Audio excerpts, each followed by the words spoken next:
Hello once again, and now this is Manoj Kumar and we are discuss about just contact angle। और contact angle क्या है? ये liquid और solid के बीच में लगने वाला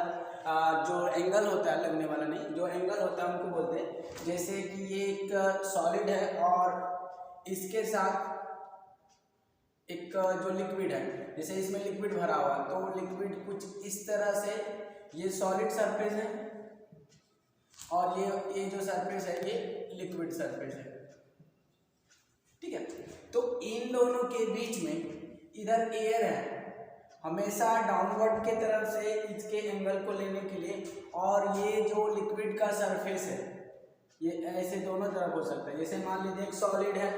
दोनों तरफ उनका लिक्विड है, तो लिक्विड ऊपर चढ़ सकता है, और ये दोनों सरफेस है, ये जो सॉलिड है, सॉलिड के साथ और ये जो लिक्विड है उनका बीच का जो एंगल है टेंजेंट, ये जो लिक्विड है इनके साथ टेंजेंट लेंगे, ये जो एंगल होगा लिक्विड सरफेस और सॉलिड सरफेस के बीच जो एंगल रहेगा उसी को बोलेंगे कांटेक्ट एंगल। इसको एक और तरीके से समझ सकते हैं, जैसे मान लेते हैं कि ये एक सरफेस है और ये सॉलिड है और लिक्विड सरफेस कुछ इस तरह से है, ठीक है, ये लिक्विड भरा हुआ। तो ये जो एंगल लेते हैं सॉलिड के साथ वर्टिकली लेना और लिक्विड को जो सरफेस है उसका टेंजेंट लेना, तो दोनों के बीच में जो एंगल है लिक्विड सरफेस और सॉलिड सरफेस के बीच के जो एंगल रहेंगे उसी को बोलेंगे एंगल ऑफ कांटेक्ट, ठीक है। ये एंगल ऑफ कांटेक्ट क्यों होता है और क्यों है इस तरह? अगर ये जैसे यहाँ पर जो थीटा है, एंगल ऑफ कांटेक्ट ये लेस देन 90 डिग्री है, और यहाँ पर जो थीटा है ये that is angle of contact, ये ग्रेटर देन 90 डिग्री है। जब लेस देन 90 डिग्री हो, जब लेस देन 90 डिग्री हो तो लिक्विड सरफेस धीरे धीरे ऊपर चढ़ती है सॉलिड सरफेस के थ्रू, और अगर थीटा ग्रेटर देन 90 डिग्री हो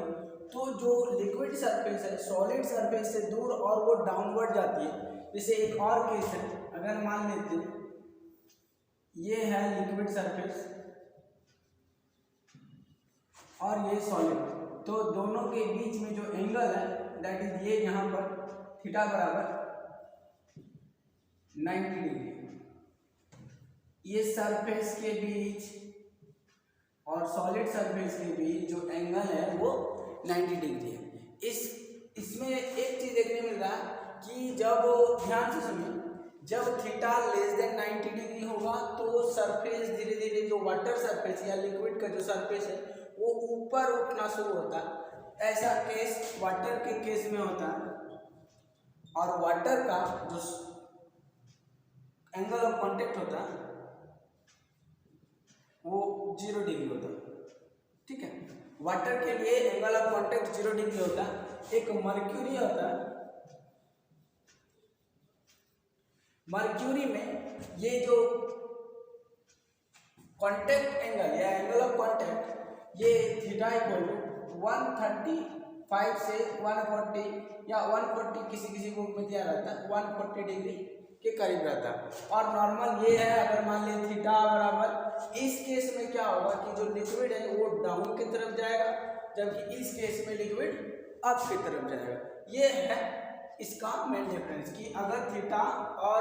थीटा 90 से ज़्यादा हो तो लिक्विड डाउनवर्ड जाएगा, और थीटा अगर 90 से कम हो तो लिक्विड अपवर्ड जाएगा। ऐसा क्यों होता है कि कोई लिक्विड ऊपर जा रहा है या कोई लिक्विड नीचे जा रहा है? इसका मेन कारण है कि मॉलिक्यूल्स के बीच लगने वाला फोर्स। यहाँ पर दो तरह के मॉलिक्यूल्स हैं, एक तो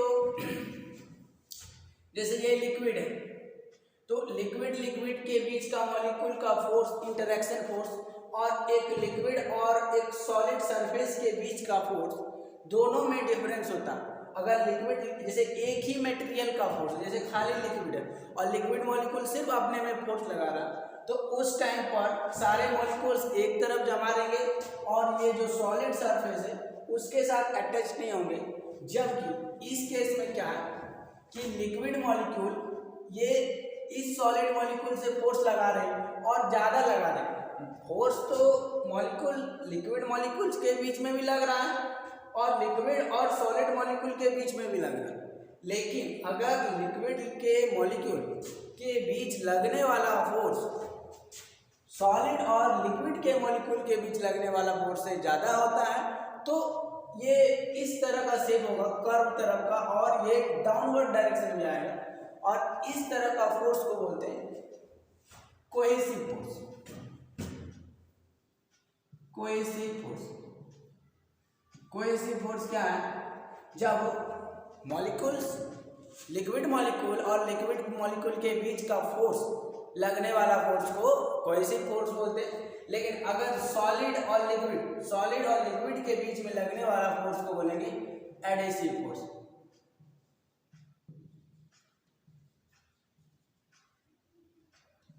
फिर से एक बार सुन लीजिए, सॉलिड और लिक्विड के बीच लगने वाला फोर्स को बोलते हैं एडहेसिव फोर्स और लिक्विड के मॉलिक्यूल के बीच लगने वाला फोर्स को बोलते हैं कोहेसिव। ठीक है, दैट्स क्लियर। अभी सबसे इंपॉर्टेंट है कि ये ऊपर जाता क्यों है? जब कोहेसिव फोर्स ज़्यादा होगा तो लिक्विड ऊपर नहीं डाउनवर्ड डायरेक्शन में जाएगा, जब एडहेसिव फोर्स ज़्यादा रहेगा तो लिक्विड अपवर्ड डायरेक्शन में जाएगा और ये इस तरह का होगा। लेकिन अगर यहाँ पर इस केस में जो एडहेसिव फोर्स है वो ग्रेटर देन कोहेसिव फोर्स, लेकिन इस केस में क्या है कि कोहेसिव फोर्स ज्यादा है ग्रेटर देन एडहेसिव फोर्स, और यहां पर cohesive force equal to adhesive force, दोनों बराबर है। कि जिस केस में जो लिक्विड का सरफेस है वो लेवल में रहता है उस केस में दैट इज कोहेसिव फोर्स और एडहेसिव फोर्स बराबर होता है, जबकि इस केस में मरकरी के केस में कोहेसिव फोर्स ज़्यादा है एडहेसिव फोर्स कम है, इसीलिए गोल टाइप का एक स्फेरिकल टाइप का शेप बोलते हैं। और ये जो शेप बनता है ना इसको ही बोलते हैं, मैं डिस्कस आगे जाके फिर से इसके बारे में डिस्कस करेंगे। और जब हमारा एडहेसिव फोर्स ज़्यादा है दैट इज कि मॉलिक्यूल और सॉलिड सरफेस के बीच लगने वाला फोर्स अगर ज़्यादा हो जाता है तो ये राइज करने के बारे में सोचता है, इस जगह पे बोलते हैं उसको एडहेसिव नेचर का है ताकि लिक्विड ऊपर हो जाता है। अभी ये इसका कितना ऊपर हो सकता है या कितना डाउन जा सकता है इसके बारे में डिस्कस करेंगे। ठीक है, तो कांटेक्ट एंगल समझ में आ गया। फिर से एक बार बताते हैं, लिक्विड सरफेस के पॉइंट ऑफ कांटेक्ट जहाँ पर कांटेक्ट टच में है उसके टेंजेंट खींचना और जो सॉलिड सरफेस के बीच का जो सॉलिड सरफेस में उसको डाउनवर्ड डायरेक्शन में, और दोनों के बीच का जो एंगल है वही वाला एंगल ऑफ कांटेक्ट है। सबसे इंपॉर्टेंट है कि वाटर के लिए याद रखना है थीटा बराबर 0 डिग्री और मर्क्यूरी के लिए 140 डिग्री। ठीक है, अब हम लोग डिस्कस करेंगे कि किसी कैपिलरी में राइट या डाउन कितना हो सकता है उसके सरफेस टेंशन की वजह से, और वो कोहेसिव और एडहेसिव फोर्स का जो रिजल्ट था सरफेस टेंशन की वजह से हो रहा। यहाँ पर मान लेते हैं कि एक कैपिलरी ट्यूब बहुत ही उसका रेडियस मान लेते हैं r है और इसको एक लिक्विड में हम इमर्ज कर देते हैं, तो ये लिक्विड का सरफेस है। ठीक,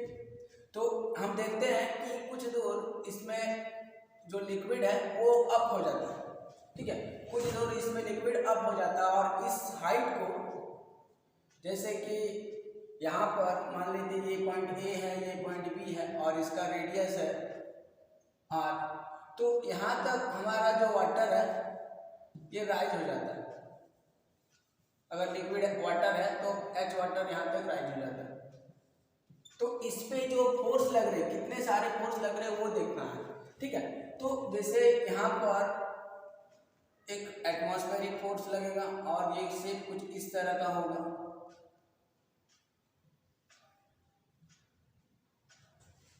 ठीक है, और यहाँ देखिए जैसे यहाँ पर अगर मान लीजिए ये W इसका जो वेट है वो नीचे तरफ लग रहा है, W वेट मान लेते हैं, ये H हाइट है, इसका डेंसिटी अगर रो है, वाटर का हो या लिक्विड, कोई भी लिक्विड, और ऊपर से प्रेशर लग रहा होगा तो P, और अगर इसका एरिया है तो पाई आर स्क्वायर। यहाँ पर भी प्रेशर है, यहाँ पर भी प्रेशर है, तो यहाँ का प्रेशर के कारण यहाँ पर फोर्स लगेगा पी आर स्क्वायर, क्योंकि इस ट्यूब का cross section area pi are square है तो फोर्स भी हो जाएगा पाई आर स्क्वायर। अभी देखने वाली बात है कि अगर ये अप जा रहा है तो इस पे कौन कौन सा फोर्स लग रहा है, तो देखो ध्यान से देखो कि इस जगह पे जो फोर्स लग रहा है, एक जैसे ये अगर स्फेरिकल है तो सरफेस टेंशन की वजह से एक फोर्स लग रहा है, और इस सरफेस टेंशन का डायरेक्शन इधर है, मान लीजिए ये एस है, और यहाँ पर एक छोटा सा लेंथ लेते हैं तो एस डी एल, अगर छोटा सा लेंथ हम यहाँ लिए हैं और ये जो एंगल है ये मान लेते हैं थीटा, ठीक है, ये एंगल थीटा है तो इस डायरेक्शन में फोर्स लग रहा है, तो इस डायरेक्शन का इस फोर्स का कंपोनेंट हो जाएगा S D L cos theta, और इसी फोर्स का एक कंपोनेंट हो जाएगा S D L sine theta, ठीक है। तो एक्चुअली में ऊपर तरफ लगने वाला दो फोर्स है, एक force p pi are square जो आपकी तरफ लग रहा है, और यहाँ पर एक जो सरफेस टेंशन जो यहाँ दिखा है, सरफेस टेंशन का एक छोटा सा कंपोनेंट लिए हैं, ये रेडियस है आर, तो ये 2 पाई आर रेडियस का है, तो S D L cos theta में ऊपर तरफ लग रहा है, तो पूरा का इंटीग्रेट करेंगे तो यहाँ पर जो फोर्स लग रहा है वो जो दैट इज की सरफेस टेंशन के लिए जो नेट फोर्स होगा, फोर्स ड्यू टू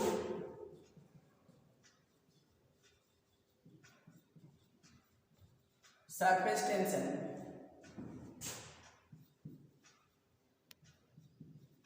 तो उसे हम इंटीग्रेट कर सकते हैं,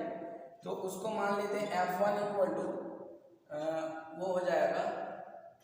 S D L cos theta का इंटीग्रेशन, तो एस और कॉस थीटा कॉमन लेते हैं तो डीएल का इंटीग्रेशन करेंगे तो जो फोर्स हो जाएगा वो S cos theta r into 2 pi r, that is की F1 इक्वल टू हो जाएगा 2 pi r S cos theta. ये हमारा फोर्स लग रहा है ऊपर की ओर जो उसको खींच के रखा, और ये छोटा छोटा हर एक पार्ट को अगर यहाँ छोटा सा लेंथ ले तो हर एक पार्ट को छोटा छोटा हर जगह से खींच रहा, और दूसरा कंपोनेंट जैसे इधर एक साइन थीटा है तो हर एक वर्टिकल कंपोनेंट में S D L sine theta होगा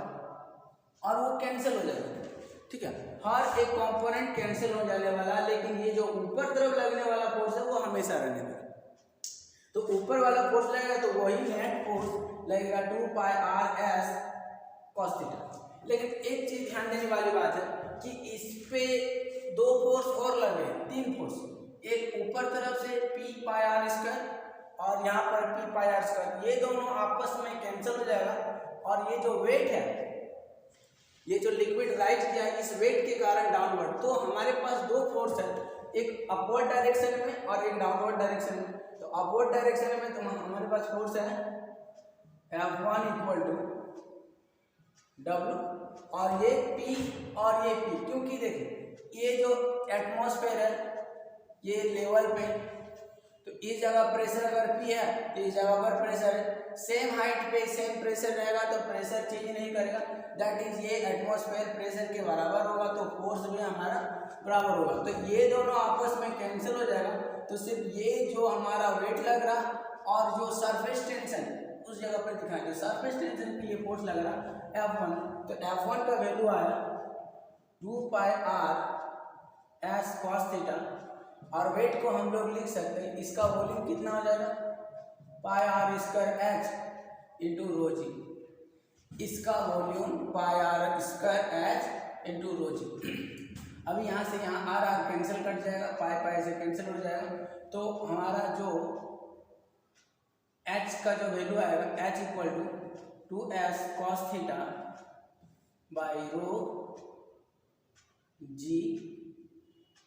आर, ये हमारा हाइट राइज करेगा। दैट इज कि अगर सरफेस टेंशन एस रहेगा, थीटा कुछ भी रहेगा, तो उस केस में थीटा के टर्म में हमारा जो राइज होगा, ये मेन सरफेस है, जैसे लिक्विड सरफेस से ऊपर जाने वाली बात कर रहे हैं। 2s cos theta by rho g r, जहां पर रो है डेंसिटी,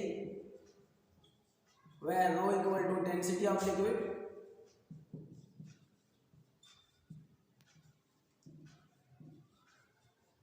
और r रेडियस है, और g जो है वो ग्रेविटेशनल एक्सेलरेशन है। इस तरह से अगर इन केस थीटा बराबर 0 होता है फॉर वाटर के लिए, for water theta equal to 0, तो उस केस में h बराबर हो जाएगा 2s बाय रो जी आर। ये हमारा केस है।